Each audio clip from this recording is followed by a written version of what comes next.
Hi, ka-WWE Pinoy fans ko dyan. Welcome sa channel natin kung saan pag-uusapan natin ng mga storya ng mga WWE wrestlers o ano naging buhay nila dito. At magsisimula nga muna tayo kay Hulk Hogan. At sigurado ako hindi mo naman ito basta na clickbait lamang ang video natin na ito. Bago nga natin pag-usapan yan, subscribe ka naman muna dyan and hit the bell icon para updated ka naman sa mga susunod nating pag-uusapan na wrestlers. And para sa inyo na rin mga Pinoy fans ko dyan, and shoutout na din agad sa inyo. So intro muna tayo.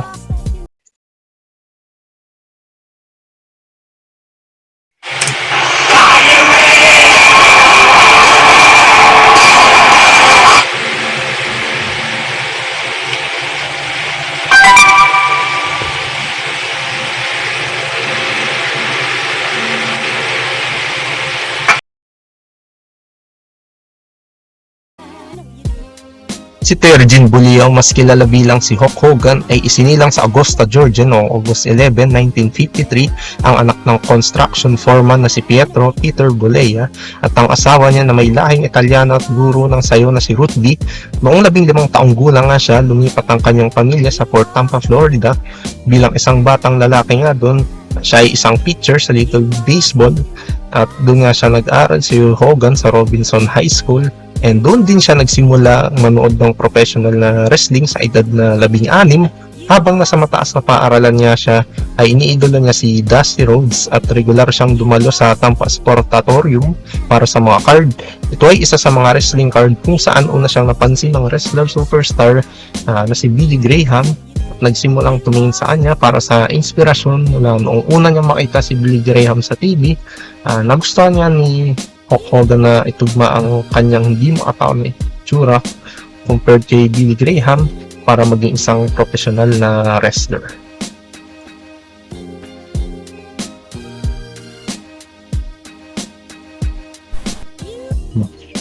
Early years 1970, si Hulk Hogan nga ay isa ring musikero at gumugol ng isang dekada sa pagtugtog ng fretless bass guitar sa ilang mga rock band na nakabase sa Florida. Nagpatuloy siya sa pag-aaral sa Hillsborough Community College at sa University of South Florida. Matapos magsimulang humadlang ang mga gig sa musika sa kanyang oras sa kolehiyo, ay huminto siya sa Universidad ng South Florida. Sa kalaunan, si Hulk Hogan at ang dalawang lokal na musikero ay bumuo ng isang banda na tinatawag na Rock Ass Band noong 1976. Hindi nagtagal ay naging tanyag ang kanyang banda sa lugar ng Tampa Bay. At sa kanyang baanting oras ng pagtugtog ay nag-eehersisyo nga si Hulk Hogan sa Hector's Gym sa lugar ng Tampa Bay, kung saan nagsimula siyang magbuhat. Marami sa mga wrestler na ang naikipagkompetensya sa lugar ng Florida ay bumisita sa mga bar kung saan ang rakas ay gumaganap ng banda ni Hulk Hogan. Kabilang nga sa mga dumalo sa kanyang mga pagtatanghal ay sina Jack at Gerald Briscoe Brothers, ang dalawang magkapatid na naipaglaban bilang isang tag team sa lugar ng Florida. Humanga nga ang dalawa sa physical na appearance ang magkapatid na ito sa magandang pangangatawan at tangkad ni Hulk Hogan. At tinanong ng magkapatid na Briscoe si Hiro Matsuda at ang nalalaking nagsanay sa mga wrestler na nagte-training para sa championship wrestling mula sa Florida o CWF na gawin siyang isang magaling na trainee dito.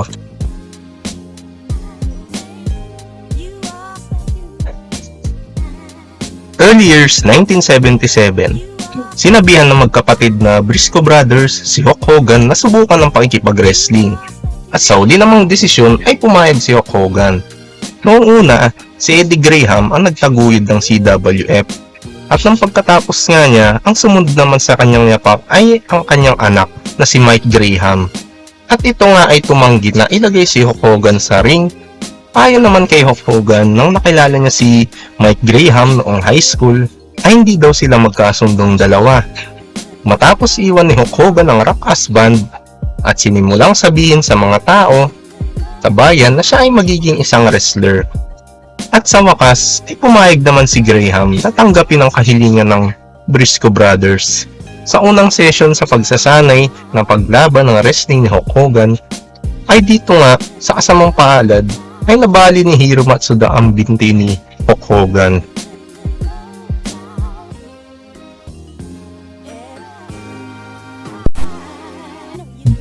Early years 1978 to 1979. Noong 1978 nga, Pagkatapos ng pagsasanay ng higit na isang taon kay Hiro Matsuda ni Hulk Hogan, bumaba ang magkapatid na Briscoe Brothers sa gym ni Matsuda upang makita si Hulk Hogan. Sa pagbisitang ito, binigyan ni Jack Briscoe si Hulk Hogan ng isang pares ng wrestling boots at ipinaalam sa kanya na nakatakda siyang maipag-wrestling sa kanyang unang laban sa susunod na linggo. Sa kanyang profesional na wrestling debut ay naibook na siya ni Eddie Graham laban kay Brian Blair sa Fort Myers, Florida. Noong August 10, 1978 naman, sa CWF, pagkaraan ng ilang sandali, nagsuot ng maskara si Hulk Hogan at tinanggap ang katauhan ng The Super Destroyer, isang karakter na nakahood na unang ginampanan ni Don Hardin at pagkatapos ay ginamit ng iba pang mga wrestler.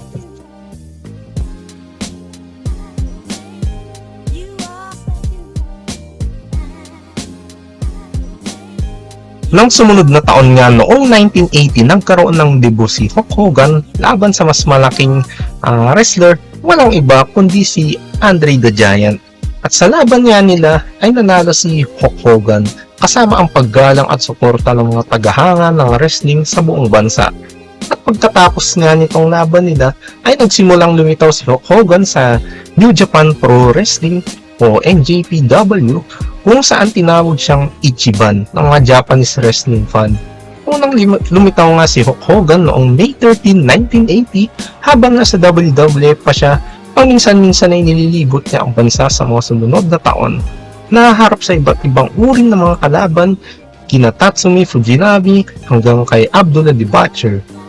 At ibinalik ni Hulk Hogan ng NJPW para makipag-wrestling kay Inoki para ipagtanggol ang unang version ng titulo ng IWGP Champion pagkatapos na manalo si Inoki sa finals ng IWGP League na naging bagong number 1 contender sa championship, pero natalo siya sa laban hanggang 1985 nga ay umalis siya sa Japan at bumalik ulit sa WWF.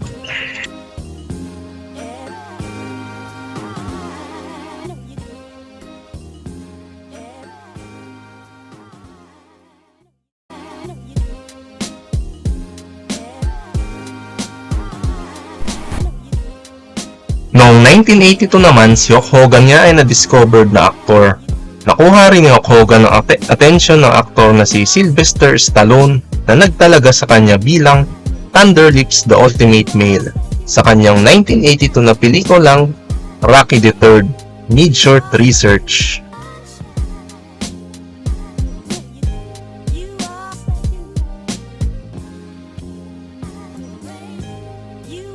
Noong 1983 naman, matapos bilhin ni Vince McMahon ang kumpanya mula sa kanyang ama noong 1982, ay may mga plano nga siyang palawakin ang WWF o WWE ngayon sa buong bansa na promosyon. At pinili niya si Hulk Hogan upang maging showpiece attraction ng kumpanya. Dahil sa kanyang karisma at pagkilala ng industriya at pangalan, bumalik si Hulk Hogan sa isang taping sa isang telebisyon sa St. Louis, Missouri noong December 27, 1983 na tinalo si Bill Dixon.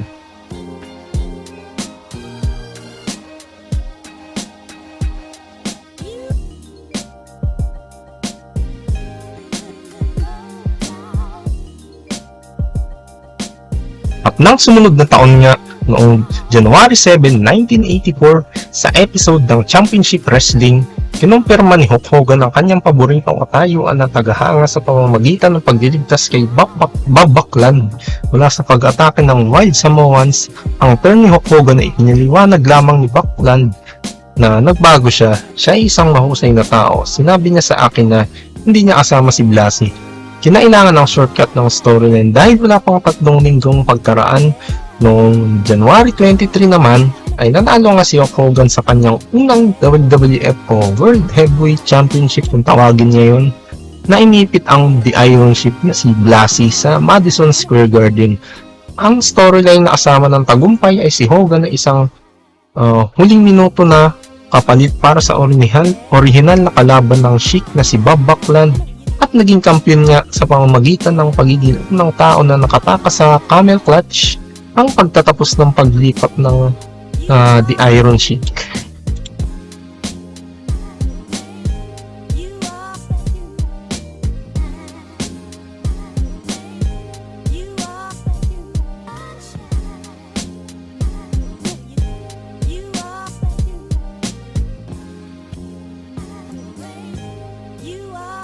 Noong 1988 nga, sa laban ni Hulk Hogan versus Andre the Giant 1988 main event ay natalo nga si Hulk Hogan ng titulo kay Andre the Giant sa labang ito na dapat siya ang nanalo ng ginulungan ni Ebner ang referee kasama si Ted DiBiase sa ringside.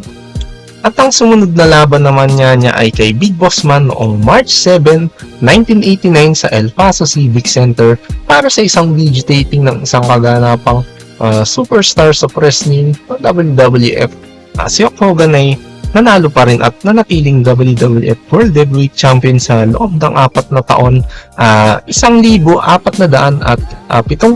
na araw sa harap ng 33 milyong manonood ng mga fans niya.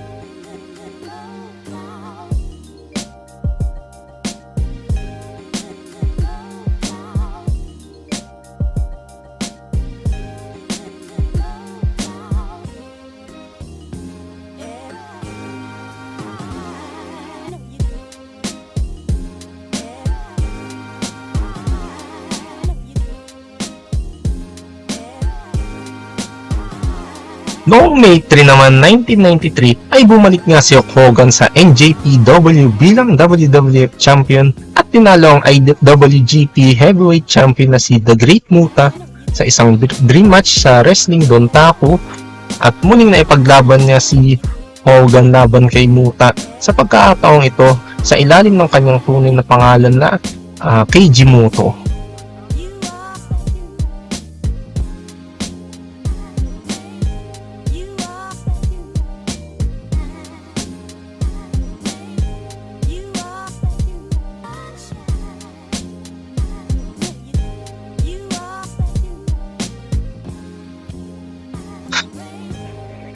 Noong March 1994 nga, nagsimulang magpakita si Hulk Hogan sa telebisyon ng WCW habang binisita siya ng tagapanayam na si Jenny Okerlund na ngayon na isang empleyado ng WCW sa set ng mga episode ng Thunder in Paradise.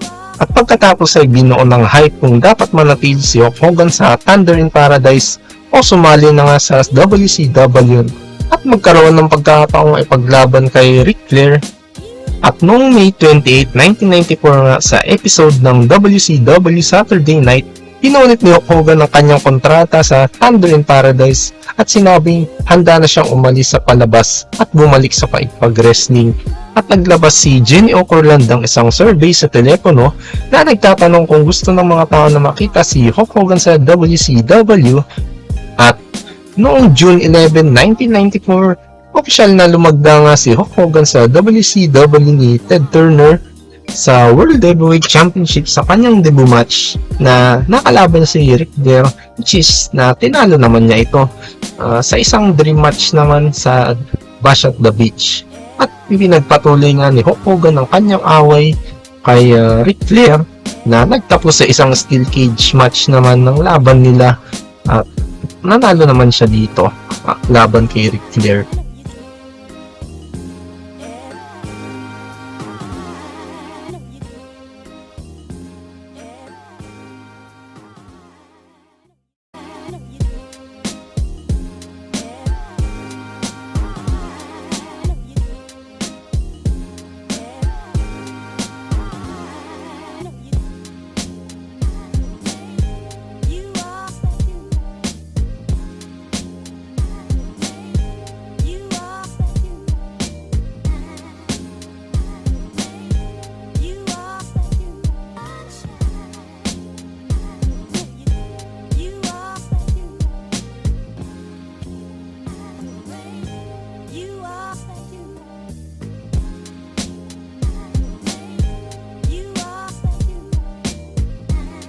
Sa Bash at the Beach nga noong 1996 na tag team match laban sa The Outsiders, which is si Kevin Nash at Scott Hall. Laban sa mga loyalista ng WCW, inatake ni Hulk Hogan si Randy Savage sa ngalan ni na Hall at Nash. Sa gayon, sa unang pagkakataon, sa halos 15 taon pagkatapos ng laban, si Hulk Hogan ay naghatid ng promo na pinasasalamatan ng mga tagahanga nila para sa hindi gaanong pagpapahalaga sa kanyang talento at pagiging superstar. At inihayag ang pagbuo ng New World Order o also known as NWO for short. Ang bagong episode ay naging tanyag sa mga sumunod na linggo at buwan. At pinatubo nga ni Hogan ng isang balbas sa tabi ng kanyang sigat na bigote at kinulayan ito ng itim. Pinagpalit ang kanyang pula at dilaw na kasuotan para sa itim at puting damit na kadalasang nakadetalye sa mga kidlat at pinalitan ng kanyang pangalan na Hollywood Hulk Hogan aka Hollywood Hogan.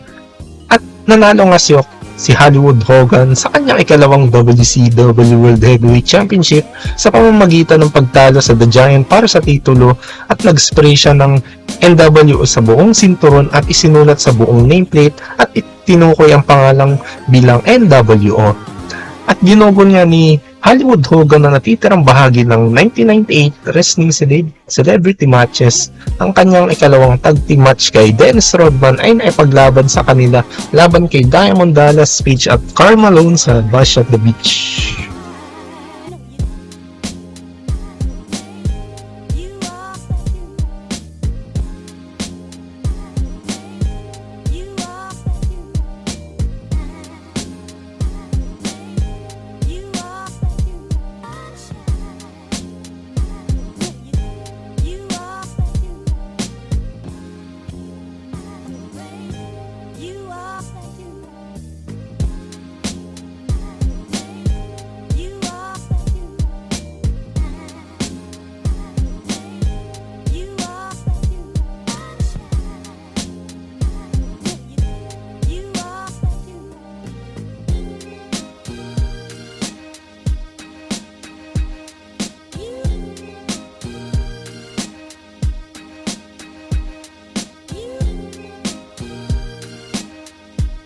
Nang manalo nga si Hogan ng WCW World Heavyweight Championship laban kay Ric Flair sa isang steel cage match na first blood match, nang maglaon si Hogan ay malubhang nasugatan sa isang laban para sa WCW World Heavyweight Championship na nagtatampok sa kanya sa laban kay Diamond Dallas Page, Ric Flair at Sting sa Spring Stampede noong July 12 ng WCW Nitro 1999. Ay ginawa ni Hogan ang kanyang pagbabalik bilang muka para sa unang pagkakataon sa loob ng 3 taon at tinanggap ang isang laban na hamon mula kay Randy Savage na nanalo sa WCW World Heavyweight Championship sa Bash at the Beach noong gabi bago sa isang tag team match sa pamamagitan ng pagpin kay Kevin Nash.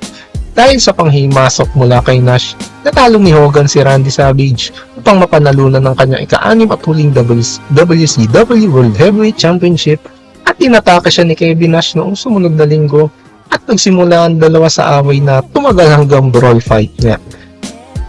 At ito nga ang huling taon niya hanggang year 2000.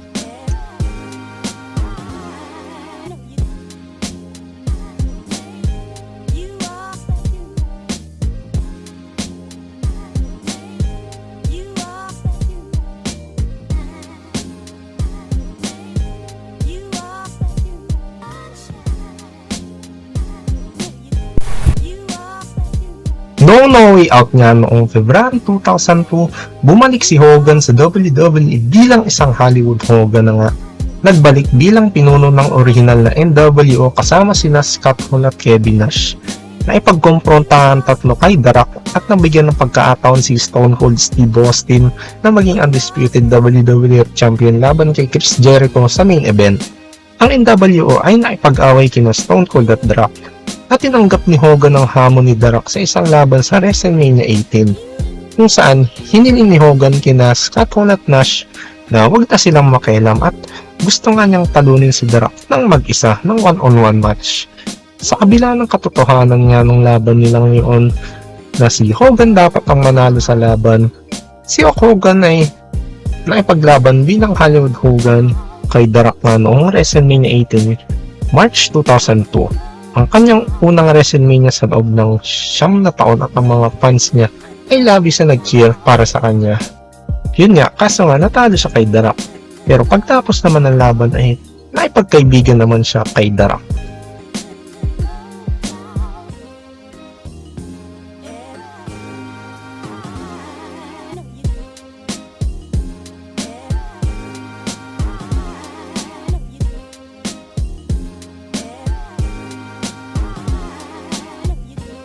Noong April 2 naman 2005 ay na-declare na nga si Hulk Hogan sa WWE Hall of Fame Class of 2005 kasama ang aktor at kaibigang si Sylvester Stallone. At noong WrestleMania 21 naman ay lumabas uli si Hulk Hogan upang iligtas si Eugene na inaatake ni na Muhammad Hassan at Khosrow Debari. Ang build-up sa Hall of Fame induction ni Hogan ay paghahanda para sa kanyang WrestleMania at ipinakita sa unang season ng Hogan Knows Best. Kinabukasan sa Raw, lumabas si Hassan at Debari upang harapin at salakayin ng paboritong tagahanga na si Shawn Michaels. Nang sumunod na linggo sa Raw, ay nilapitan niya ni Michaels si Raw General Manager Eric Bischoff na humihingi ng handicap match kina Hassan at Debari. Tumanggi si Bischoff. Ngunit sinabi kay Michaels kung makakahanap siya ng kapareha ay bibigyan siya ng isang tag team match. Pagkatapos lumapit si Michaels para kay Hulk Hogan na maipagtulungan sa kanya. At nang sumapit niya ng April 18 sa episode ng Raw, nang muling pinamunuan ni Hassan ang pag-atake kay Shawn Michaels hanggang sa lumitaw na nga si Hulk Hogan para iligtas si Shawn Michaels at tinanggap ang kanyang alok sa Backlash para sa tag team match nga nila laban kina Hassan at Debari. At sa kagandahang palad, panalo naman silang dalawa.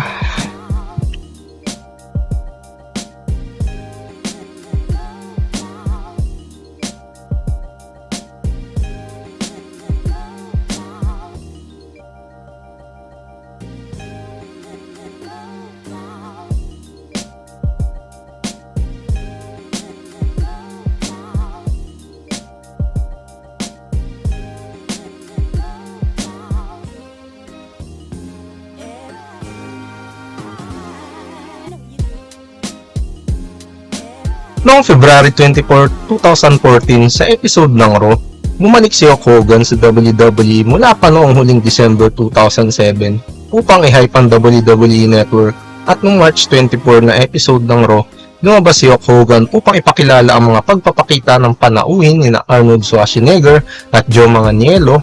Ito ay upang i-promote ang bagong pelikulang sabotage ng mga bisita ni Hulk Hogan, siya si Stone Cold Steve Austin at The Rock noong WrestleMania 30, April 2014. Nagsilbi si Hulk Hogan bilang host na unang lumabas sa pagsisimula ng segment nila upang pasiglahin ng mga tao sa kanyang promo.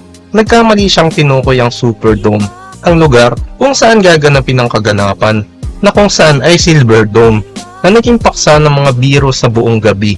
Kalaunan ay sinamahan ni na Stone Cold Steve Austin at The Rock.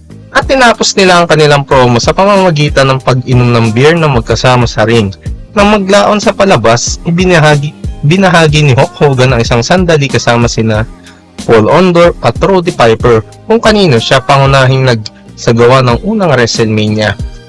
At pagkatapos niya nito, noong February 27, 2015 naman, pinangaralan si Hulk Hogan sa Madison Square Garden sa panahon ng isang live na kaganapan sa WWE na tinawag na Hulk Hogan Appreciation Night na may espesyal na commemorative banner na nakasabit sa mga Raptors na nagpaparangal sa kanyang karera bilang WWE legend at mga makasaysayang laban na mayroon siya sa arena. At noong March 23 naman, sa episode ng Raw, ay hinarap ni Hulk Hogan sina Snoop Dogg at Curtis Axel na noong panahon iyon ay nanghihiram ng hukamenya na gimmick ni Hulk Hogan na tinutukoy ni Curtis Axel ang kanyang sarili bilang Axelmania. At noong March 28 naman, isang gabi bago ang WrestleMania, ipinasok at tinawag ni Hulk Hogan ang matagal niyang kasosyo at karibal na si Macho Man na si Randy Savage sa klase ng WWE Hall of Fame ng 2015. Kinabukasan sa WrestleMania 31 naman, muling naipagkita ulit si Hulk Hogan kina Scott Hall at Steve Nash upang reformahin ang NWO. Lumabas sa kanto si Sting sa kanyang laban kay Triple H na sinamahan mismo ng mga miyembro ng D-Generation X o DX na sina Billy Gunn, X-Pac, Road Dogg at Shawn Michaels.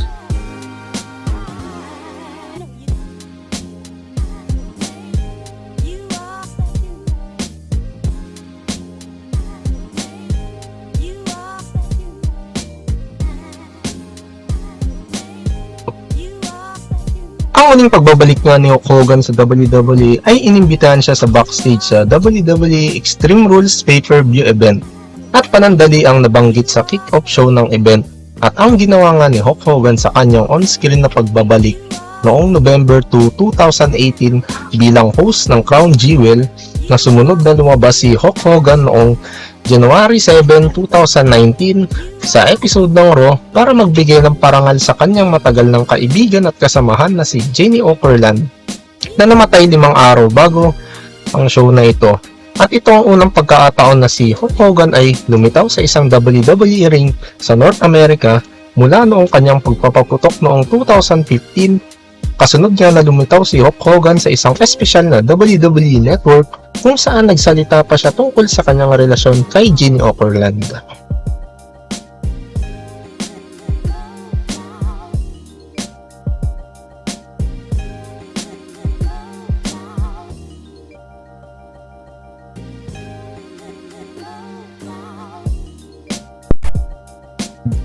At ang panghuli na nga nating tatalakayin kay Hulk Hogan ay ang kanyang legasiya.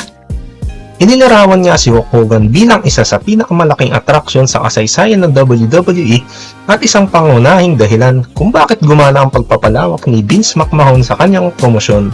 Ang istoryador at mamamahayag na wrestling na si Dave Meltzer ay nagsabi na hindi mo maaaring labis na bigyang halaga ang kanyang kahalagahan sa kasaysayan ng negosyo. At nagbenta siya ng mas maraming tiket sa mga palabas sa pakikipag-wrestling kaysa sa sinumang tao na nabuhay kailanman. Ang laban niya kay Andre the Giant sa The Main Event noong February 5, 1988 ay nagtataglay ng mga record sa telebisyon sa Amerika para sa isang wrestling audience na may 15.2 rating at 33 milyong manonood. Niraranggo nga si Hulk Hogan bilang pinakamalaking draw sa kasaysayan ng professional wrestling. Niranggo siya bilang isa sa isang listahan kasama ang 60 iba pang wrestler. Maraming beses nang sinabi ng kapwa wrestler na si Cody Rhodes nga na ang WrestleMania 18 na laban niya kay The Rock ay ang pinakadakilang tugma sa kasaysayan ng wrestling at na ito ay nagpapakita kung ano ang professional na wrestling. At ang kapwa miyembro naman niya na WWE Hall of Fame din na si Bret Hart ay paulit-ulit na pumupuna sa mga kakayahan ni Hulk Hogan sa pakikipag-wrestling kasama noong 2021 na nagsasabing hindi niya alam ang isang headlock mula sa isang headlamp at na siya ay napakalimitado. Nauna nang tinukoy ni Bret Hart na si Hulk Hogan niya bilang isang bayani sa mga paghahanga at dati ay pinuri ang itsura ni Hulk Hogan na sinabi niya na, "You look at Hulk Hogan, okay? Unbelievable look. 6'8" with the 24 pythons. It's an incredible look. When he walks into the room, the whole room stops like you see it." Siya nga ay mayroon mga binti na nakadikit sa kanyang mga balikat. Ang kanyang mga braso ay kasing laki ng mga binti ng isang tao.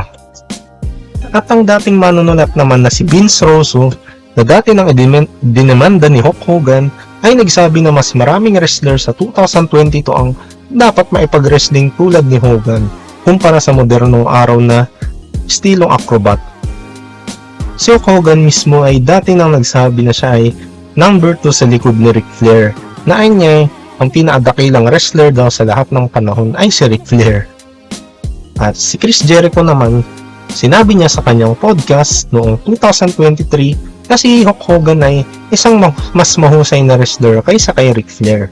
Sa kanyang karanasan, sabi niya ay, si Hulk Hogan ay isang mahusay na wrestler kaysa kay Flair para sa akin. Palagi ako may mga kamangha-manghang mga tugma kay Hulk Hogan dahil alam niya kung sino siya bilang isang babyface, bilang isang takong anuman. Siya ay napakahusay, kilala niya ang kanyang mga tagapakinig, hindi niya alam ang anumang hindi niya kailangang gawin. Isa iyon sa mga paborito kong panahon sa aking karera.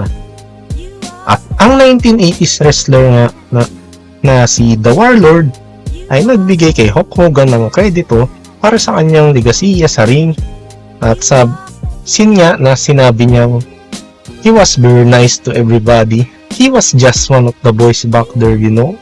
I always respected him and he always respected me. And that meant a lot to me. He changed the business for a big man." At dito na nga po nagtatapos ang istorya ni Hulk Hogan. At kung may next request kayo kung sino ang gusto kong ibahagi na WWE Legend sa YouTube channel natin na ito, ay comment lang po sa baba ng video na ito at huwag kalimutan mag-like, mag-share, mag-subscribe, and hit the bell icon para updated ka naman sa mga kasunod na video na ibabahagi natin mga wrestler dito. At sa